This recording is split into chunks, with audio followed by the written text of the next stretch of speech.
Bonjour les amis, je sais, vous vous attendez tous à ce que je vous parle du match Algérie-Sénégal qui va conclure la finale de la Coupe d'Afrique, ou alors vous vous attendez à ce que je vous parle de la démission de Rugy.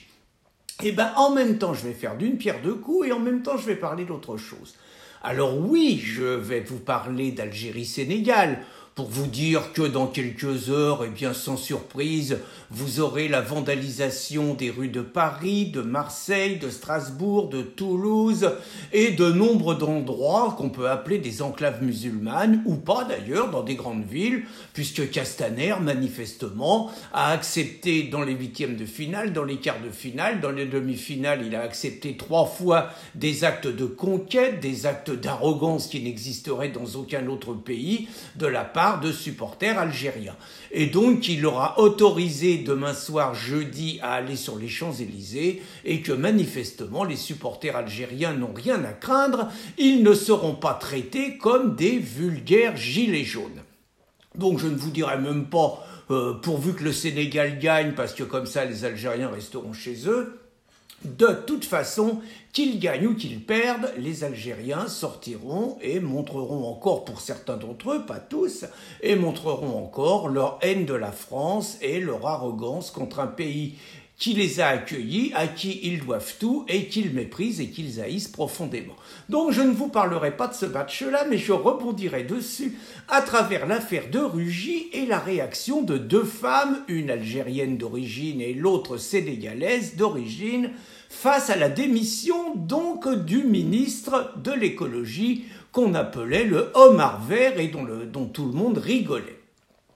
Donc, Rachida Dati, d'origine algérienne de par sa mère et marocaine de par son père, a expliqué qu'elle était un peu lassée de l'ingratitude des Français par rapport au monde politique, que le monde politique c'était un monde dur, que ceux qui nous dirigeaient, ils faisaient plein d'efforts, ils se dévouaient matin, midi, soir et nuit au service du pays et qu'il y avait quand même une certaine ingratitude. Certes, c'est moins grave ce qu'elle a dit que ce qu'a dit l'ineffable Sibeth Ndiaye, qui, voulant voler au secours de Rugy, tout en expliquant qu'elle comprenait que les Français soient légèrement indignés parce qu'on mangeait du homard dans les hauts lieux, elle a donc expliqué que les Français ne mangeaient pas du homard, mais mangeaient du kebab. Ben oui, elle est peut-être fille de musulmane, elle est peut-être porte-parole du gouvernement français, mais il serait bien qu'elle sache quand même que la France n'est pas encore un pays musulman. Je sais que Bilal Hamon a fait un acte de résistance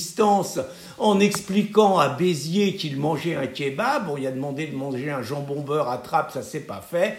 Voilà ce que pense de la France la porte-parole de Macron. Alors par ailleurs, Rachida l'algérienne et Sibeth Ndiaye la sénégalaise, tout ça d'origine, ne sont pas du tout issus des mêmes milieux. Rachida Dati, c'est une fille d'ouvriers modestes. Son père était maçon, ils ont eu 11 enfants, certains ont d'ailleurs eu quelques problèmes avec la délinquance. On va dire que c'est quelqu'un qui s'est fait par elle-même. Après, certains pourront ironiser sur la manière dont elle a pu monter dans l'appareil, dont elle a pu se hisser socialement, mais en tout cas, elle ne doit rien à sa famille, elle ne le doit qu'à son propre talent.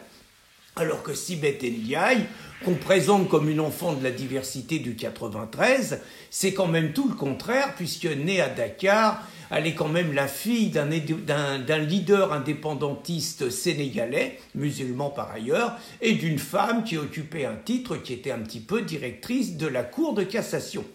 Donc, tout le contraire du milieu social de Rachida Dati. Alors Rachida Dati, Sarkozy, 2007, première femme ministre de garde des Sceaux, issue quand même de l'immigration. Bon, Rachida Dati, malgré tout, elle a gardé des travers, de nombre de ses co-religionnaires et des gens de ses origines.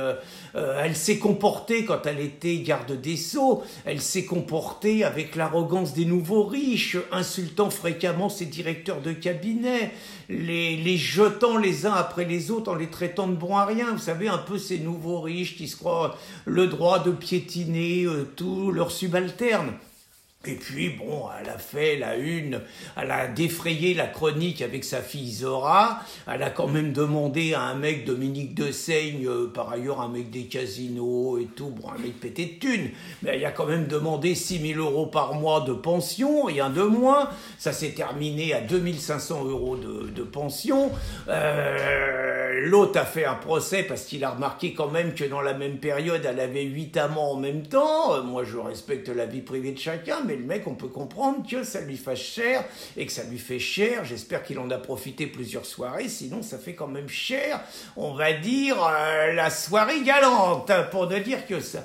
Bon, Rachida, c'est quand même aussi plein de conflits d'intérêts, hein. Députée européenne, mais des honoraires d'avocate de 512 000 € payés par des lobbies gaziers et pétroliers, des liens avec Renault-Nissan qui ont explosé à l'époque de Ghosn et des problèmes de Ghosn, quand même entre 600 000 et 900 000 €, postule à la mairie de Paris et tout, et puis bah quand même moi un problème qui me gêne, et je rebondirai après sur Sibeth Ndiaye, c'est qu'elle prénomme sa fille Zora. Elle a beau raconter que c'est le prénom de sa mère, c'est possible, mais elle est en France, elle se veut quelque part un symbole de l'intégration républicaine et tout, elle appelle sa fille d'un prénom qui n'est pas français. Et à part Zemmour et Riposte Laïque, il n'y a pas grand monde qui a toussé. Alors Sibeth Ndiaye, elle c'est complètement bon parcours, UNEF, alors elle c'est la magouilleuse, la nana qui sait prendre les bons, on va dire, qui s'est misé sur les bonnes écuries, l'UNEF, le PS en 2002, parce que Jean-Marie Le Pen au deuxième tour, c'était terrible, l'équipe des SK dans les années 2005-2006 et tout, avec Guérini, avec Griveaux, bon, tout ça, après, bah, c'est grenouillé, elle soutient Aubry, elle se vend à Hollande, évidemment, elle est connue par Yes, la meuf is dead, qui montre quand même le respect qu'elle avait pour Simone Veil. Quand elle est nommée porte-parole du gouvernement, elle dit qu'elle a un nouveau job, c'est super. Elle est connue pour menacer les journalistes qui parlent pas bien de son patron, qui est Macron, ou qui parlent pas bien d'elle. Elle est connue pour un petit peu les menacer de plus avoir d'accréditation.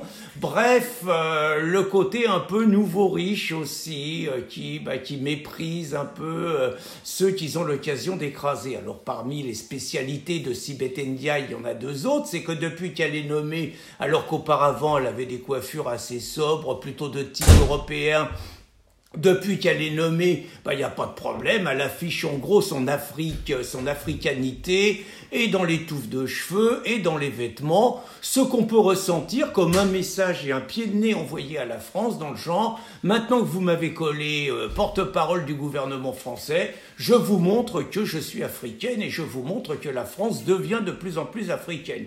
Et puis, une similitude avec Rachida Dati, c'est les prénoms. Elle a 3 enfants d'un père français qui s'appelle Patrice Roch. On pourrait penser que quelqu'un qui est en France, qui s'est fait naturaliser française qu'en 2016, 3 ans plus tard, elle est porte-parole du gouvernement, mais on pourrait penser que quelqu'un qui est en France, il appellerait ses enfants autrement que Youmali, Injissali ou Djiman. Non, c'est ces prénoms-là qu'elle a donnés. Donc j'ai envie de dire, au-delà du match Algérie-Sénégal, j'ai envie de dire Rachida Dati et Sibeth Ndiaye, match nul, ne se comportent pas en véritable française assimilée et intégrée, mais se comportent en communautariste. Donc match nul. Bonne soirée les amis.